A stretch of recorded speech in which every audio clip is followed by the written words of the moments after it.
In late summer of 2018, I wrote a piece of music called Tokyo Rain.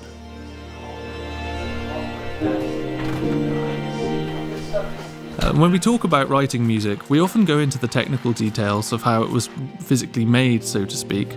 But music and art on a conceptual level is a little harder to define.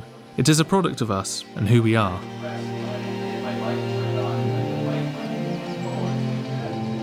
Tokyo Rain is a great example of this.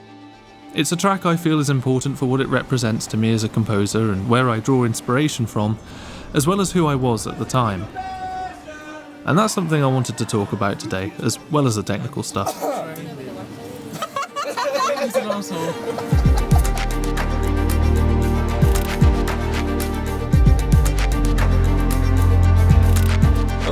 this is my home for about half a year, at the very least. Let's see how we get on.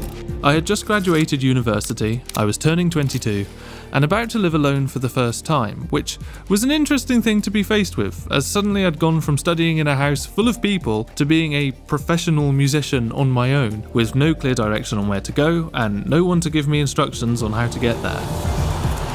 How fast are we going? I have to confess that a lot of the inspiration I had at the time was through YouTube, with the likes of Casey Neistat and Peter McKinnon, and early 2018 was definitely the height of my bro influencer era.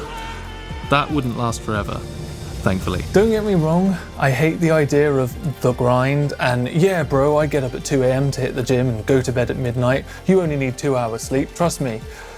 But I will say, there is just a certain feeling you get at 5 a.m. when it feels like the rest of the world is still asleep. Inspiration often hits me then.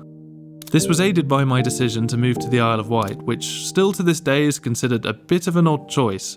It's kind of considered by the rest of the country as just being a big holiday resort, which is kind of true, but this meant I found great solitude in choosing to work there.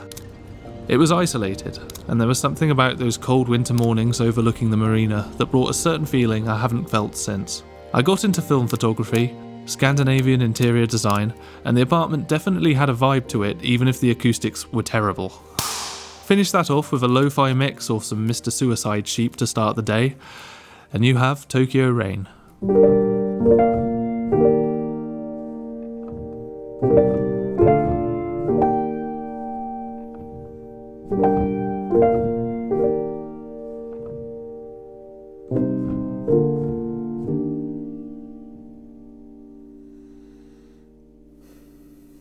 So yeah, it all started with these chords, and I hate this expression, but it really does feel like the piece kind of wrote itself from then on.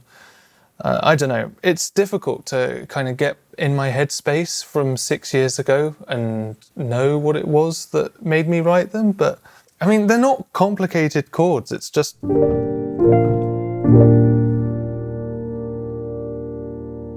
But there's just something so aching about them. It's probably that seventh, the D, over the E flat. And yeah, there's a couple more variations on that. You've got the chorus, of course.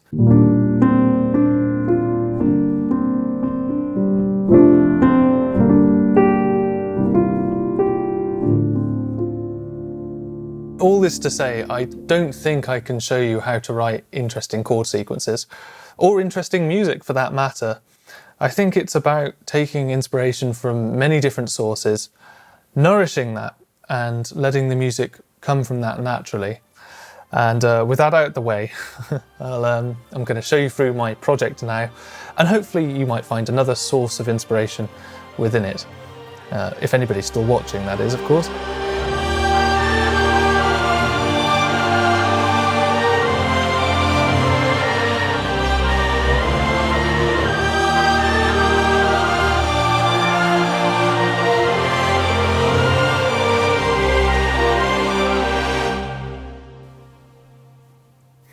Quite an interesting experience to be revisiting this project after so many years. A little bit different to Africa.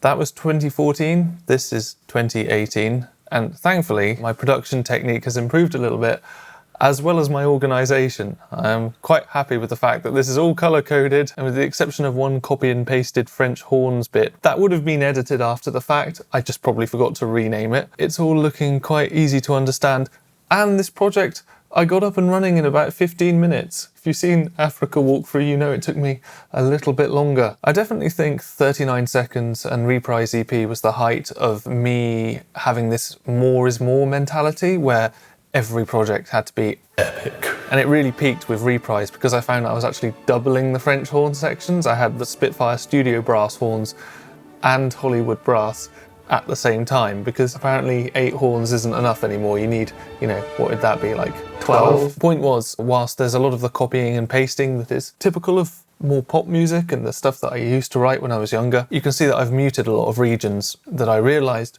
didn't need to be in the piece because it didn't make a difference whether they were there or not. There was so much going on that you couldn't hear them. When it comes to this piece, it's not so much about writing, because as I explained with the chords, it's not massively complicated.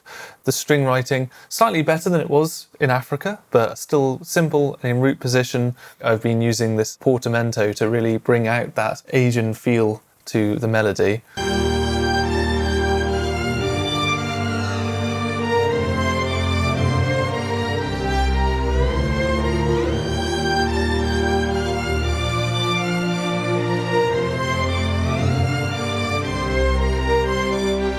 Spitfire chamber strings, we all know how I feel about them.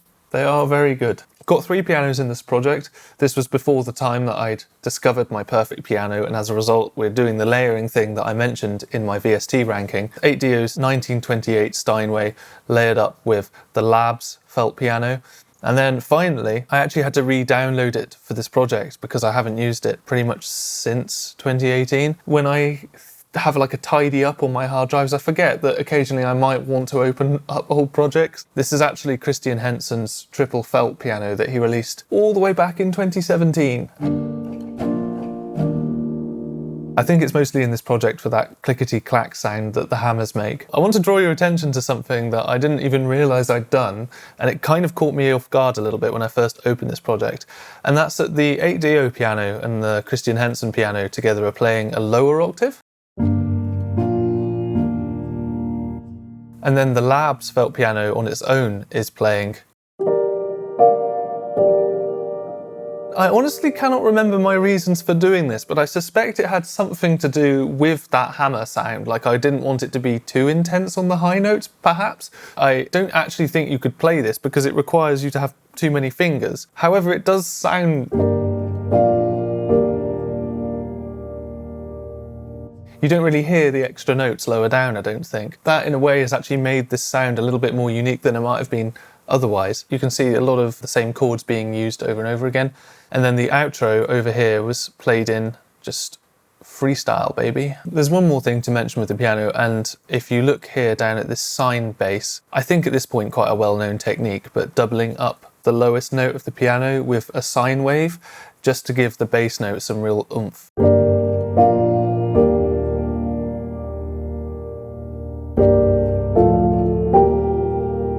Okay, sticking with acoustic instruments, at one point there were trumpets and there were tubas. Probably played around with it and then decided that just wasn't necessary. The people who already watch my Patreon videos are probably well aware of this by now. I always advocate about looking after your low end. I think it's so important to keep that nice and clean and tidy, and writing in a more traditional orchestral manner is absolutely fine. I just realised that I am probably more of a pop music producer when I think about it. And so as a result, when I write, I'm always thinking about the master and bringing the levels up and the compression of the overall track. At the end of the day, if you're putting a limiter on the master and bringing it up by 10, 15 decibels, it's not going to be audible as a tuba anymore at that point. It's just going to be extra low-end mud, which if you remove it, I don't think anybody... did you know that there was no tuba in this piece? These two regions are called sine bass, so I'm very curious to know what that's about. Maybe I was feeling too lazy to play these chords in, dunno.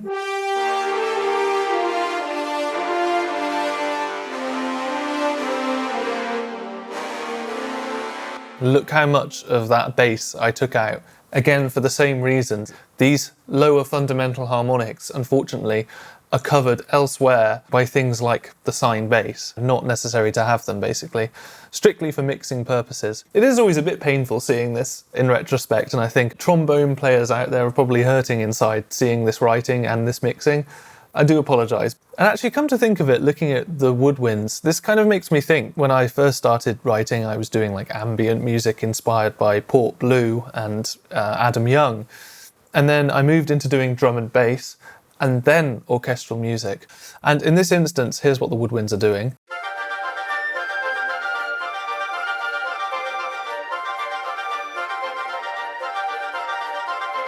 For the purposes of this piece, it's almost like a synth loop going on in the background. A big part of my learning process for the first few years, and still to this day, has been learning more about what instruments can do for you and their strengths. That's not to say that writing in this way is wrong, it's just a matter of expanding my palette. Clarinets and bassoons are loaded up, but they just couldn't really fit in there, so it's just piccolos, flutes and oboes, and a little bit of cheekiness going on here with a doubled section.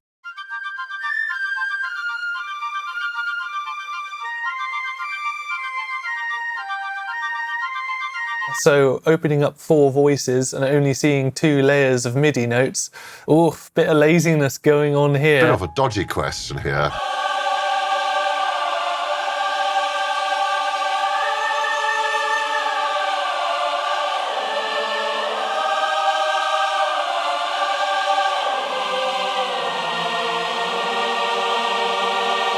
You know, I think I need to preface that I wrote this piece of music in a week. I had my bro challenge going on about writing 1 piece of music a week in 2018. I'm going to be uploading 1 video a week, every week. These are the kind of shortcuts that you take to get a piece of music done that quickly. And I don't actually criticise myself for doing so, because at the end of the day, the choir isn't the focus in this piece.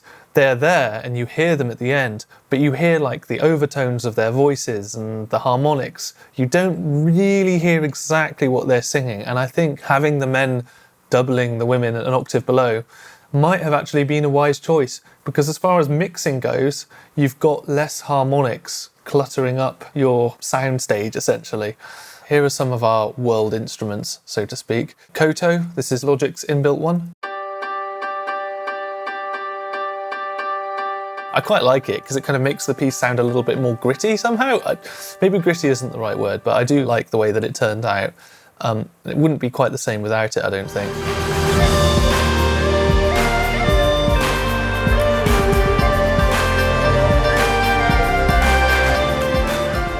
Embertones, Chang Erhu. The keyboard is showing what the glockenspiel is doing, and I don't know how to change that, so apologies for that.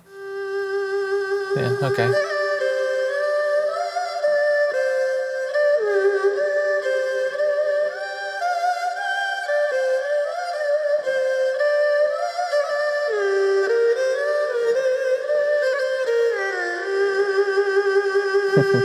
You can see here these little key switches give you grace notes, and that's something I neglected to mention in my VST ranking. Yeah, they're great. I love the fact that when you hold down, in this instance, is that A sharp 0, that gives you... It's good. And going all the way up to the top of the project, we've got Embertone's Shire Whistle. With a little bit of EQing and some thoughts and prayers, it does end up sounding perfectly acceptable with everything else going on in the mix. I copied and pasted the Erhu line probably before I'd started adjusting legato transitions and moving things around. I probably would have quantized it, copied it up here, so I could then work on the Shire Whistle separately, because of course, you know, things like trills and the portamento's different and stuff, and you don't want to just have a copy and pasted version of what the string instrument is doing.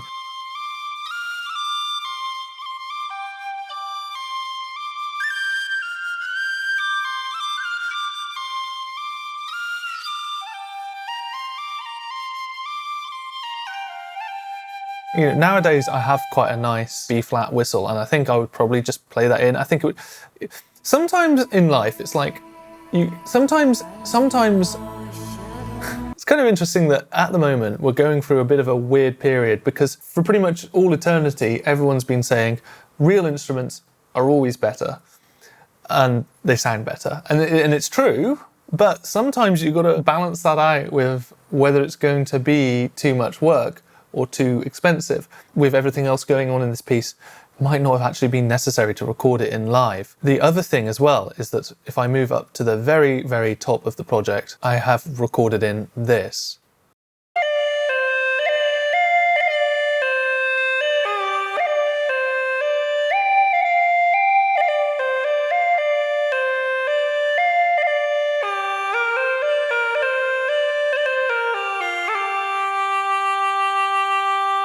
This is the Hulu C. I'm going to move back because I know I don't have autofocus. And my mum actually bought this for me. I think she said she got it in an auction. I don't know whether she just meant eBay. It's completely made of plastic and it only has one drone pipe, whereas both of them should be drone pipes. This one is covered in dust as well. This might distort my lav. I do apologise if it does.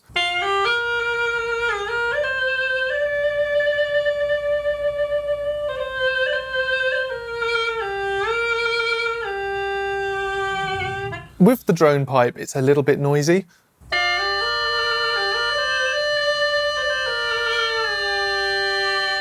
But you can get nicer actual bamboo versions of this where the drone pipe is a bit softer. Hobgoblin always seems to sell them for some reason, and I keep thinking to myself, I really should get myself a nice one. I found that this one works perfectly fine, so I haven't spent that sort of £90 to get a decent one. So that's our kind of acoustic section. Let me talk a little bit more about synths, textures, and sound design, stuff like that.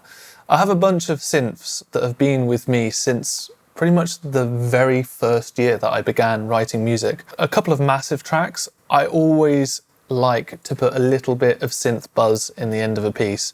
These notes are mostly arbitrary. However, that synth noise that you get,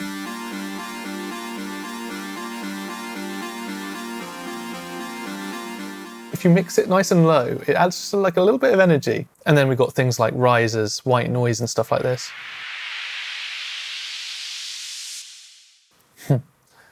Just white noise and a bandpass filter. We've also got a couple of textures from the strings section, and here we have Lab's frozen strings. Now originally this was a contact instrument, but it still sounds mostly the same, and that's this just stunning sound basically.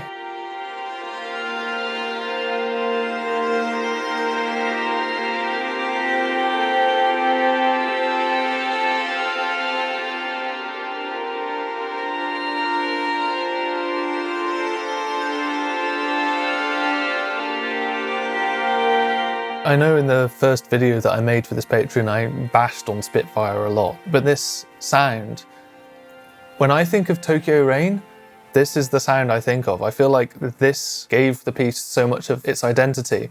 In some ways, I wonder whether or not people's attention was hooked from the beginning by this sound, because I feel like the first few seconds of your piece of music are very important for making sure that the listener stays around. So perhaps I have these to thank for that. I don't know, let me know. The trouble with it is, and I said this about Spitfire swarm patches, is that I've used it in this piece and now I probably couldn't ever use it in another piece again because it would always sound like, oh, he used the Tokyo Rain sound. Might be overthinking it, but that's kind of how I feel about it. I try to have thematic things to tie my pieces together, especially within one album, but I try not to use the same patches too much, especially outside and moving into a new album, because I feel like new album should be like a sort of fresh start, a fresh way of looking at your writing and moving forwards, not getting stuck on the same sound forever. And then I have these vocal chops, and these vocals were actually taken, I believe, from an earlier piece of music I wrote called In My Eyes, which I released way back in 2015 under my Evening Star pseudonym. I've reversed, chopped around, and made this with.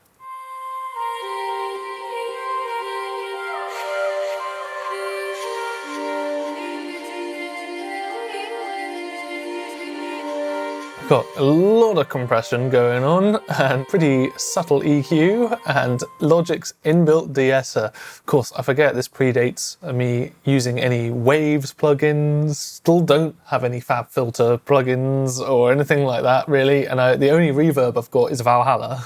So I'm still keeping it pretty minimal when it comes to plugins. I will say, if you were to invest in any one single plugin and you do vocal music, it would be a de-esser.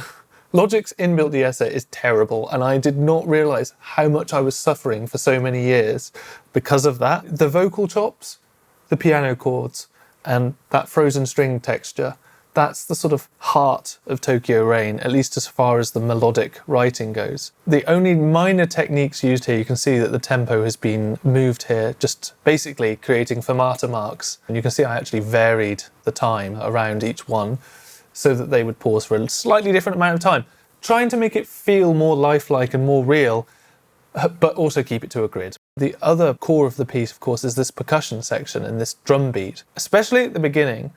And all those influences I spoke about with lo-fi and chill hop and all that kind of thing really influenced me with writing this. I don't really use loops, just because I guess I'm just a bit OCD. I just like doing it all myself. I like taking the time to really go through, finding one perfect hi-hat for this side, finding a little wood block to go in here, or one of those scratchy things, what are they called? This drum beat would have been among the first things I did. Before the string section, the flutes and everything else. It might have been piano to start off with, but it wouldn't have been very far behind.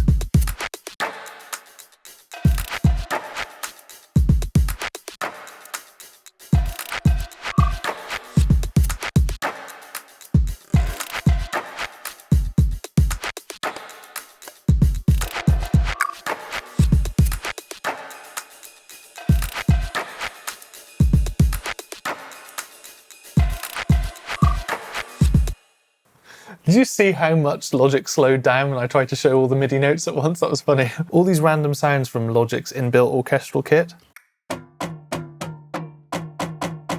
Like, I don't know, I just like stuff like that. What is this one? Probably that scratchy thing I couldn't remember the name of. What the fuck is that called? Gyro? It's a gyro, of course. For God's sake, Marcus. You know you knew that. It's like one of those words that you use maybe like once every 10 years. You know exactly what it looks like and sound it makes, but you never... When do you ever say to someone, oh yeah, I was thinking about that gyro part the other day, and as a result, the first edit to this piece in 6 years. This is all done by hand, putting all these notes in to make that... Things like this, reverse clap. Yeah, this is like Logic's inbuilt drum sequencer going to the sample in question and then just hitting reverse. It's there, I think, yeah. Just hitting that little button there. Sampler is a little bit more complicated. I had to go in and highlight all of the zones, and then scroll over to the right. It used to be much better laid out than this. And then, yeah, hit reverse here. So you get a reverse version of your drum kit. Well worth playing around with, it is a lot of fun. Spitfire percussion toys as well, and this is quite a nice little patch because it just has a whole bunch of little details. I'm not a massive fan of the fact that everything is panned around for you. You can't pan individual instruments, but at the same time, ain't no way I'm going to be loading up every single instrument in this patch separately in order to pan it. And now for the fundamental backbeat. DJ!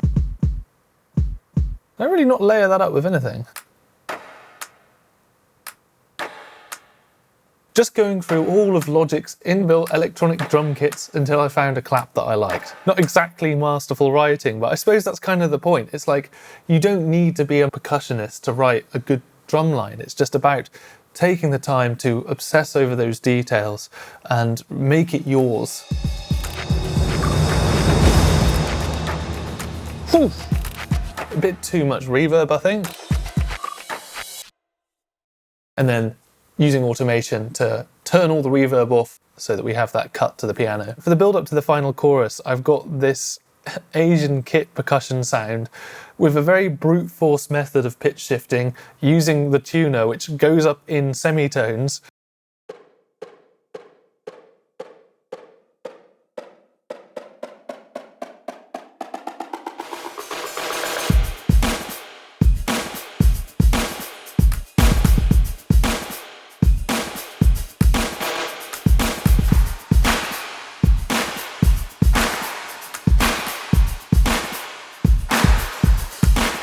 Audio claps. I might have recorded these, or I might have sampled them from somewhere. Got like a snare come in, reverse claps coming in, and by the looks of it, I did add to the drum beat by doubling the line here. Ooh. Yeah, that's a bit more like it, all right. And just for comparison's sake, if we now go to the very final chorus where the choir has now come in and the horns are blaring, we've got a little bit less going on.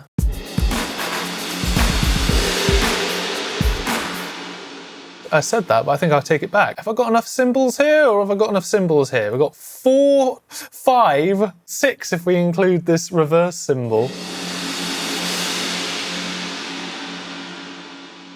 Might have been a little bit of an overkill. So yeah, thinking about it now in retrospect, yeah, I had so much fun writing all of this, but listening to it back now, I'm listening thinking, oh, I didn't remember that being in there. Oh, I didn't hear that. I'd forgotten I did that.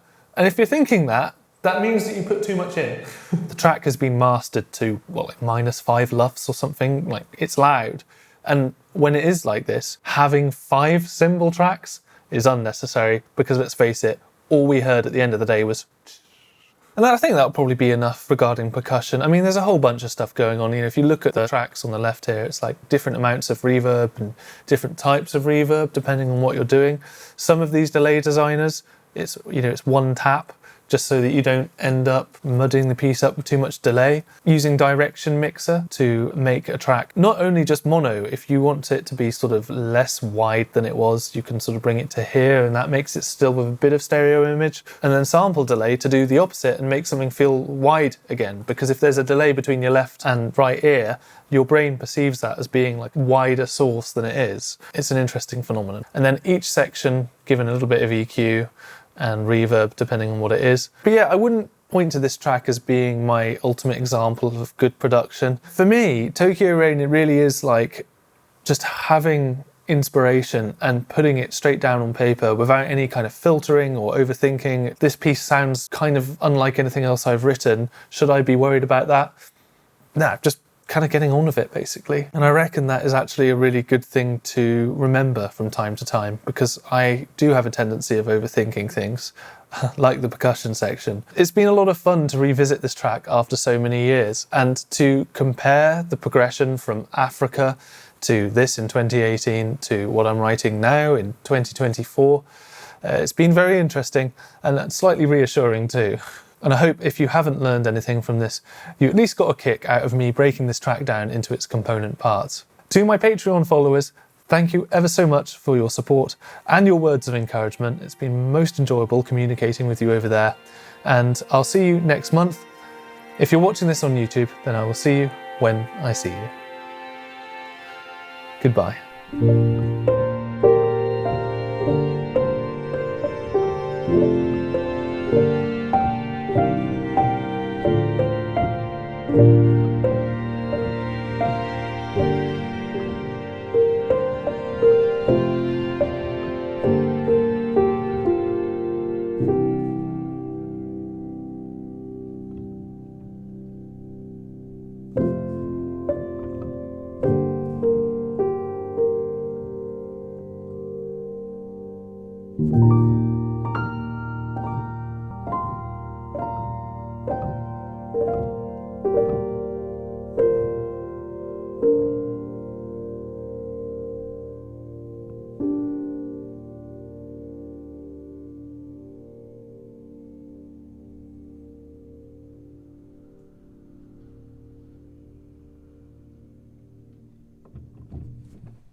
Nice.